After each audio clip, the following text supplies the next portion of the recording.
I got in trouble a little bit. That was my bad. That was my mistake. Hey guys, welcome to 3 Mississippi. Sid here. We got a bunch to do today.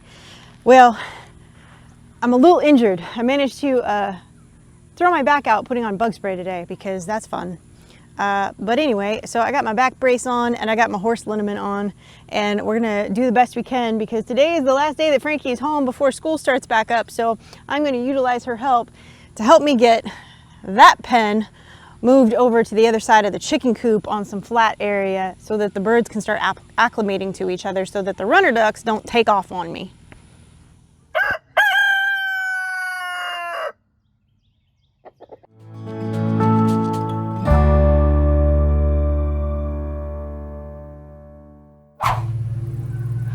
So yesterday I didn't film any of it, but I processed a bunch of our Cornish cross.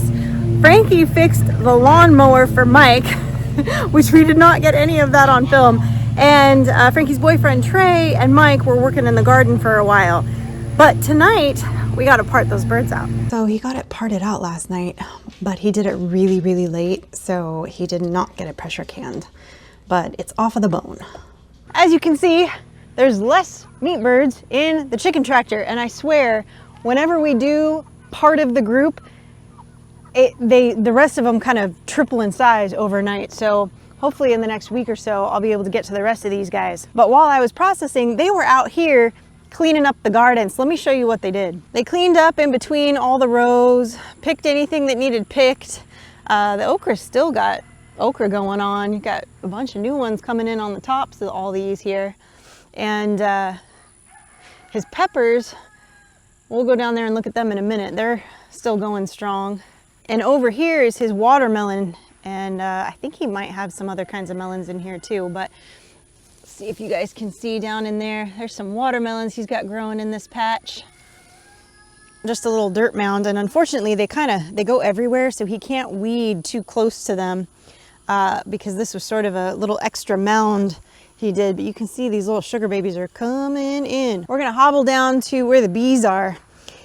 Bart from Chickasaw Honey, that has put a few beehives on our property here over by the garden, added some extra pieces to the bee house because they were getting so big and making so much honey they had to expand it. So see what kind of, I can see a little activity over there. Mike said that he hasn't been seeing much of the bees in the garden lately.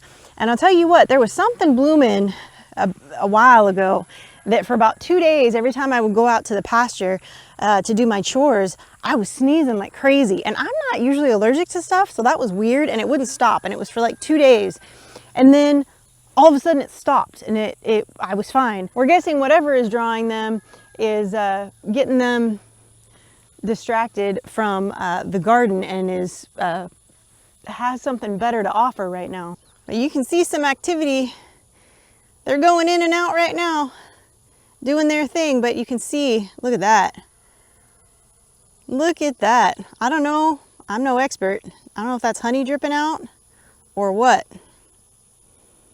but look at them, all that activity.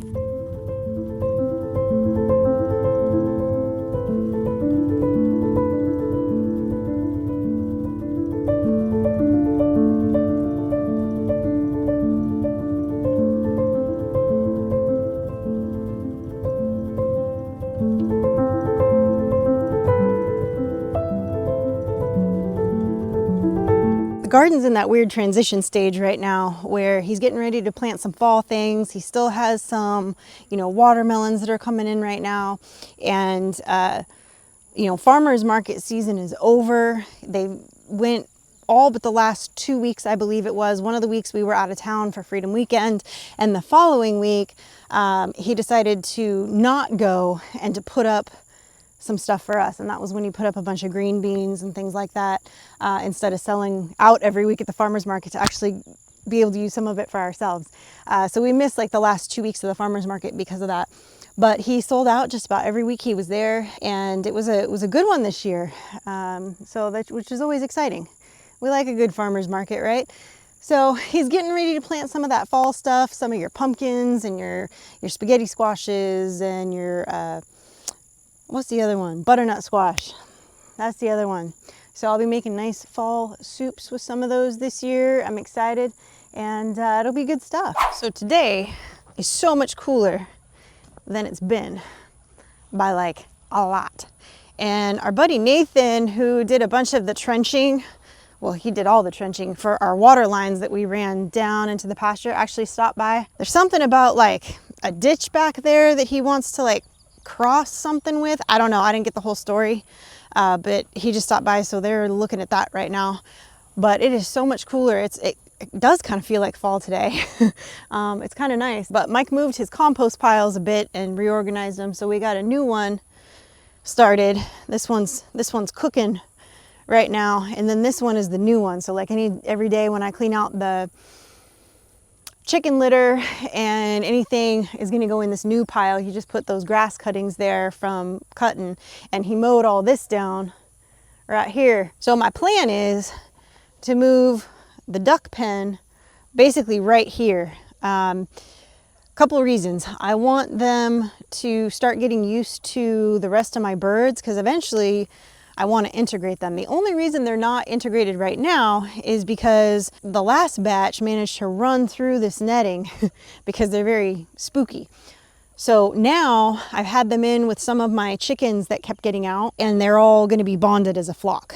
So I'm going to leave them up against these guys for a while so they can all get used to each other, and they'll be bonded with the chickens in their flock. So hopefully they will all stay together once it's time for me to move them here. So basically what will happen is when they've mowed all this down back in here, which they're getting close to it, we'll fling their thing back around this way, and then they'll be included in this flock at that time.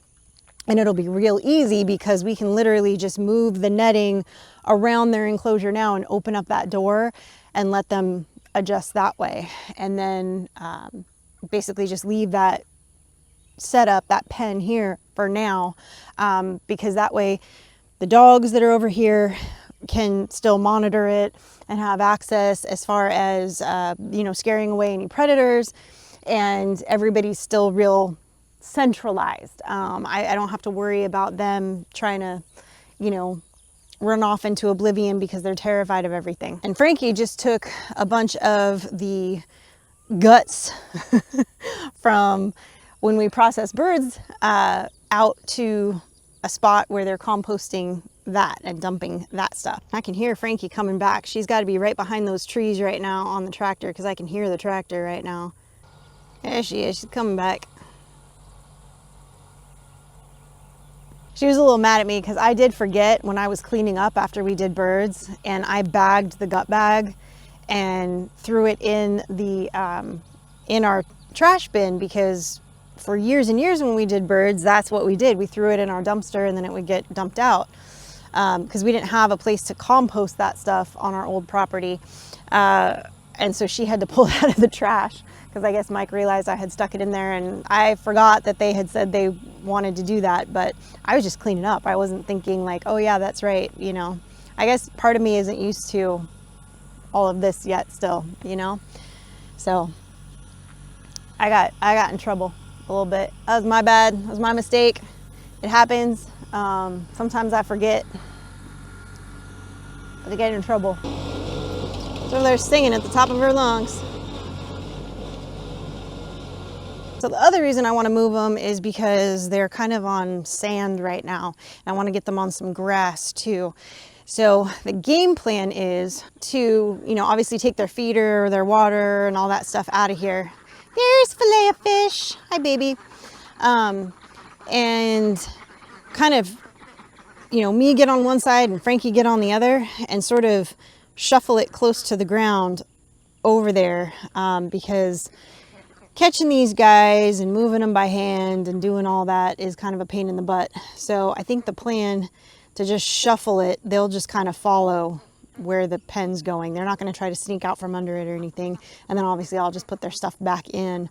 But you can see rooster, rooster, rooster, rooster, hen. All of these guys ended up being apparently straight round, but they were not marked as such. And they all ended up being roosters. And the only one that's a jerk is this one. This one's a like golden laced Wyandotte, and he is not nice. Huh, you're gonna be Coco Vaughn because you're kind of a jerk. But these guys are all chill, but like, look how big that one is. He's a big, handsome boy. Are you a big, handsome boy? Yeah, you are. This Easter egg over here turned out to be a rooster too, which was a bummer because the only reason I got that was to have some more colored eggs laying. And well, that didn't happen. So good times.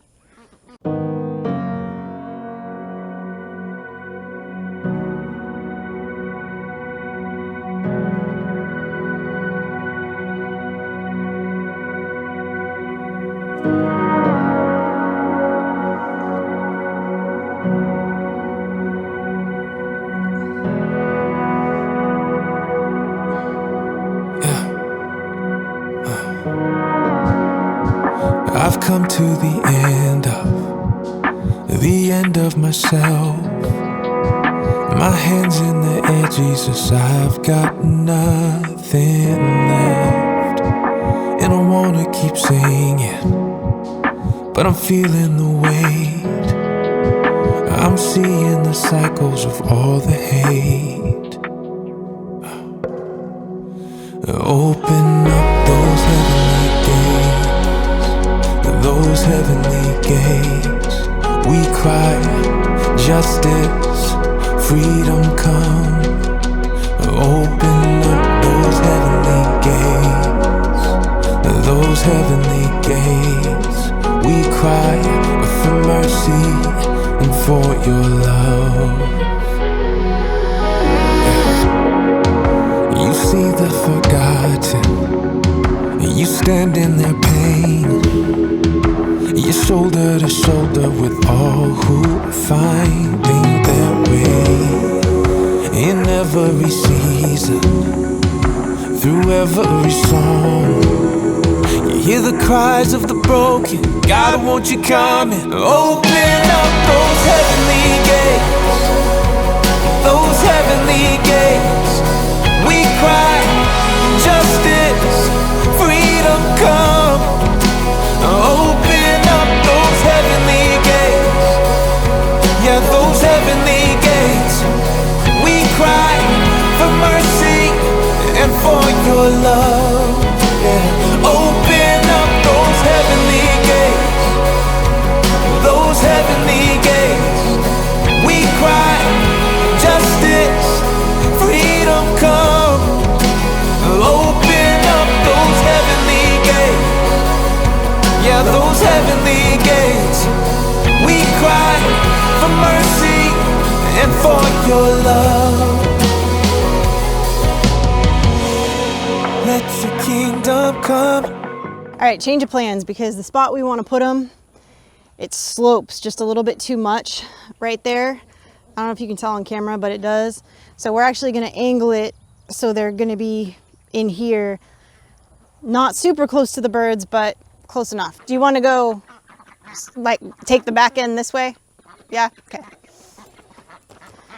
Let me do it from here.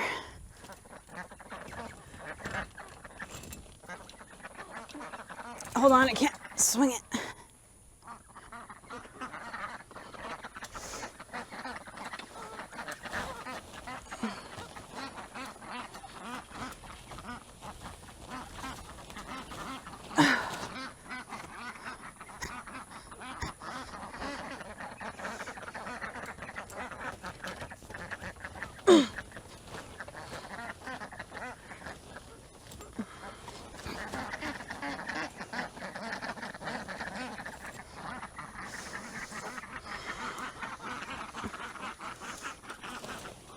Wait, hold on.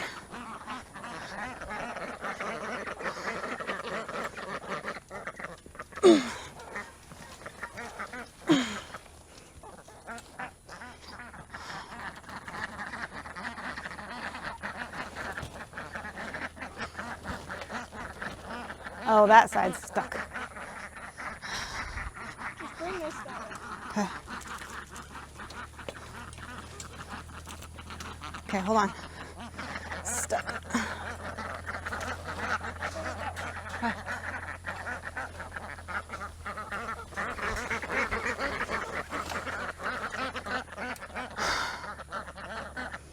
Honestly, that's probably pretty good. So now they got grass. They're under this tree, so they'll have shade and stuff still. And obviously they have their little shade thing. But look at them going crazy in the grass already. Good stuff. Filet-o-fish!